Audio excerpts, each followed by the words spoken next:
galera, salve Maria Imaculada! Oi gente, salve Maria Imaculada, sejam todos bem-vindos a mais um Hora do Jovem, aqui pela TV Imaculada Conceição. Felipe, você tá ligado que o rolê de hoje vai ser mó da hora, né? Tá ligado também que o Hora do Jovem está antenado em todos os lances da atualidade. Pois é, o pessoal de casa deve estar estranhando a gente falando nessas gírias, né? Tentando falar um pouco, né? Verdade. Mas isso tem tudo a ver com o nosso programa de hoje, que vai falar um pouquinho sobre as gírias. Sim, Paloma, o que elas significam e se elas nos ajudam ou nos atrapalham no nosso dia a dia, no nosso ambiente profissional, na faculdade, nos estudos, em todos os lugares que a gente convive. Verdade. Então você vai saber de tudo isso e muito mais no nosso programa de hoje. Então convido você a ficar aqui com a gente, tá bom? Mas agora a gente vai acompanhar aquela famosa dica. A primeira dica do personagem do programa de hoje. Se liga aí.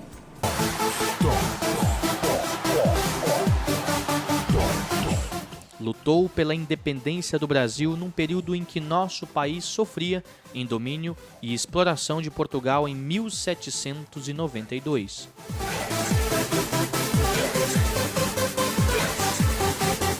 Primeira dica do personagem foi dada, que você aí de casa possa já anotar aí no seu caderninho de anotações, tá bom? Para conferir a revelação lá no terceiro bloco. Mas agora o que a gente tem, Felipe? Nós temos o nosso primeiro bate-papo de hoje que fala sobre as gírias, um pouco mais técnico, né? Nós conversamos com a professora Célia, de uma escola estadual aqui da cidade, para falar um pouquinho da parte técnica, do que é mesmo as gírias, por que a gente fala gírias. Então, nós vamos conferir agora a reportagem. Bom, gente, para começar o nosso bate-papo sobre o tema do programa de hoje, eu estou aqui com a professora Natália, que vai falar um pouquinho sobre gírias, que é o tema do nosso programa de hoje. Professora, seja bem-vinda ao programa Hora do Jovem. Muito obrigada.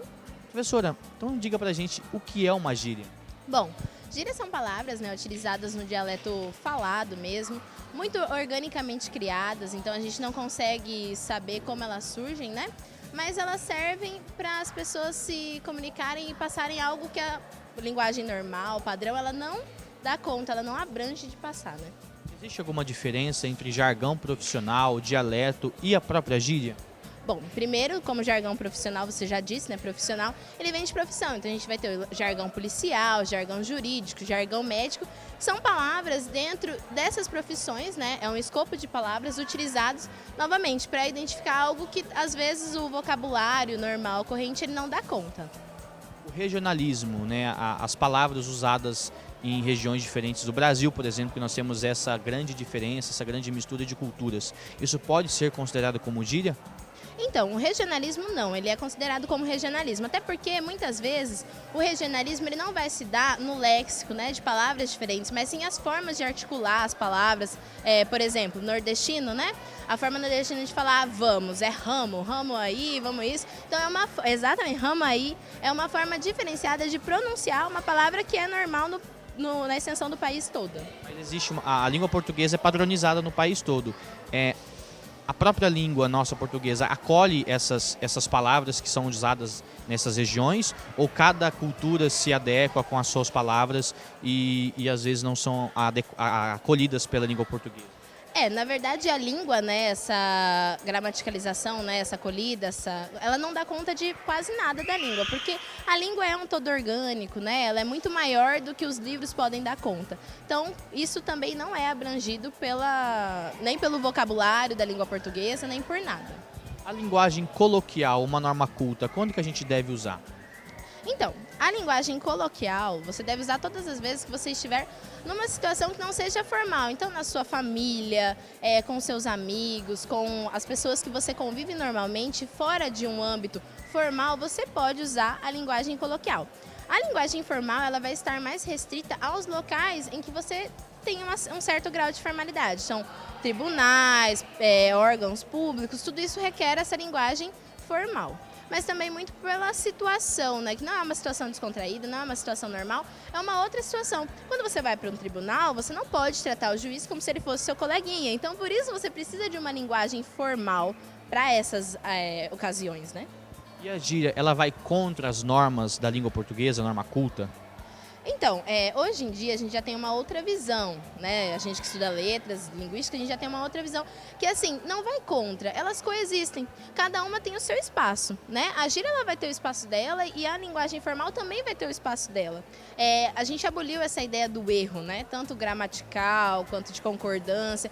Nós não entendemos mais como erros, mas sim como variantes, né? Porque senão a gente pode dar muito espaço para preconceitos linguísticos, né? Então a gente tem que tomar muito cuidado por conta disso. Existem tipos de gírias diferentes? Com certeza. Como a gíria é essa coisa orgânica, né? A quantidade de gente diferente que tiver no mundo vai ter uma quantidade de gírias diferentes, né? Porque como é o falante que é dono dessa língua, que se apropria dessa língua e aí começa a criar novas palavras, né? Ela vai ter vários tipos diferentes. Por exemplo, você sabe diferenciar, por exemplo, a gíria do ambiente homossexual, por exemplo, a louca, lacrar, as inimigas, por exemplo, de um ambiente como o nosso aqui, que é uma coisa mais, mano, meus alunos usam muito, mano, bicho, você tá louco, não mete louco. Então são tipos diferentes de gírias porque são classes, né, sociais diferentes. Então cada classe vai ter a sua, cada classe não, mas cada grupo de falante, né, vai ter a sua gíria diferente da outra. Tem como a gente saber como surge uma gíria e a sua origem dela? Isso é difícil, porque assim, algumas a gente tem, por exemplo, a gíria trollar. A gente sabe que surgiu da palavra troll no âmbito da internet. A gíria a louca, a gente também sabe de onde surgiu e qual é o grupo que utiliza, mas nem toda gíria a gente tem isso, porque como não é uma palavra que surge por necessidade de vocabulário, fonética ou de sentido, é muito livre, então é difícil você precisar como surge a gíria e tal. Tem como as pessoas decifrarem o porquê que nós usamos gírias e não usamos corretamente a língua portuguesa? Na verdade, isso é muito fácil, é porque a língua é viva e a língua é de todo e qualquer falante. Então, a pessoa se utilizando desse poder que ele tem sobre a língua, ele vai chegar um momento em que ele vai ter a necessidade de criar uma palavra nova para significar algo que ele está sentindo que é um sentimento novo. É assim que se cria palavras, né? Ou atos, fatos novos. Então é assim que surgem as gírias, né?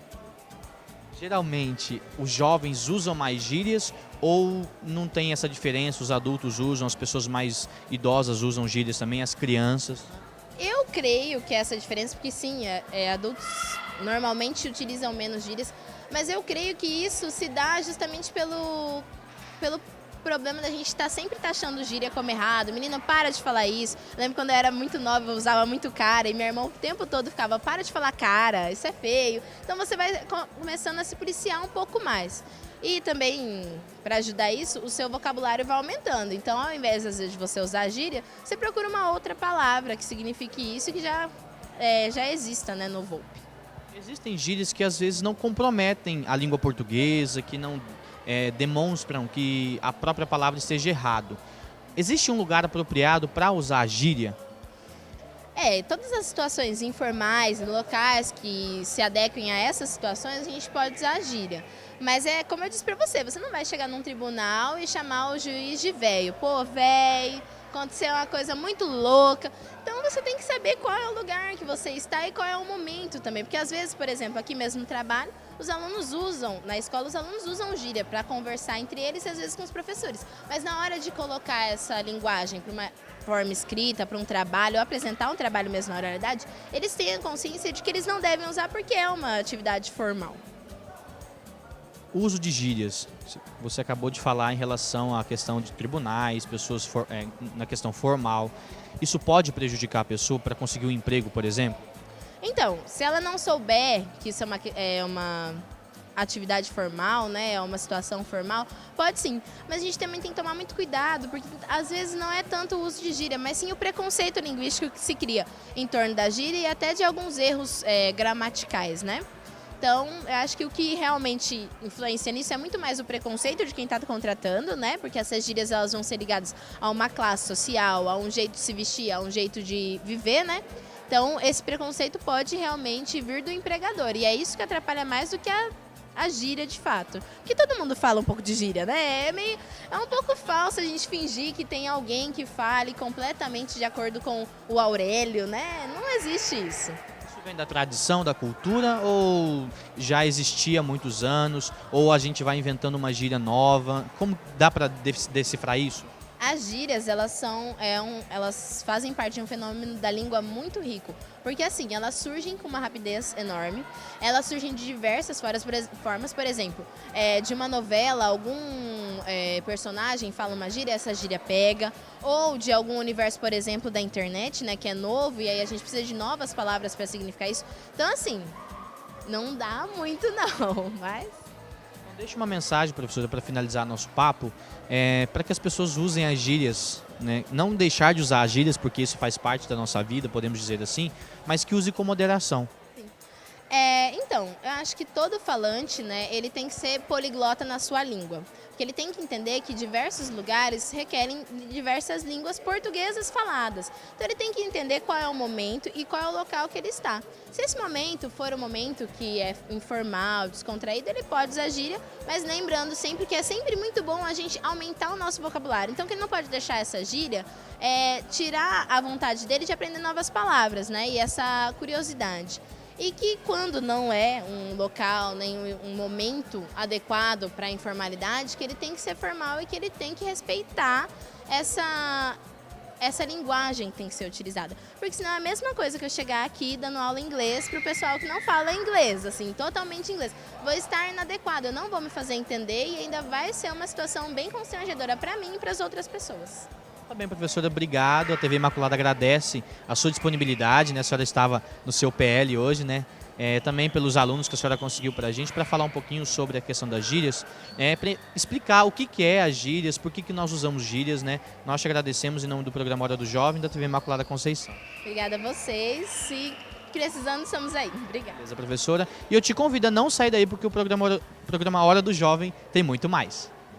Muito bem, você conferiu o nosso primeiro bate-papo de hoje com a professora Célia, falando um pouquinho, Paloma, da parte técnica, o que são as gírias, por que a gente fala gírias. Então foi um bate-papo muito legal, a professora que nos recebeu de portas abertas, conversou com a gente, foi bem da hora. Esclareceu muitas dúvidas, né? Mas, assim, não deixando de lado, porque, querendo ou não, a gente acaba usando as gírias no nosso dia a dia para simplificar um pouquinho algumas palavras, né? E antes da gente conversar do nosso bate-papo gravado, ela falou para mim que isso faz parte da nossa vida. Você fala gírias, a gente tenta não falar, mas no nosso dia a dia não tem como. No trabalho a gente tem que se policiar um pouquinho, na faculdade, assim, mas...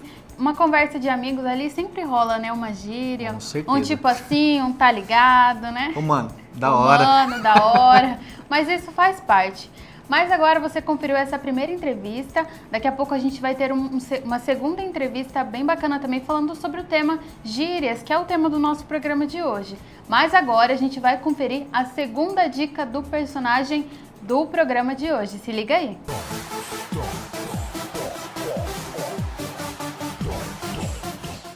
Exerceu diversos trabalhos, entre eles minerador e tropeiro. Também foi alferes, fazendo parte do Regimento Militar dos Dragões de Minas Gerais.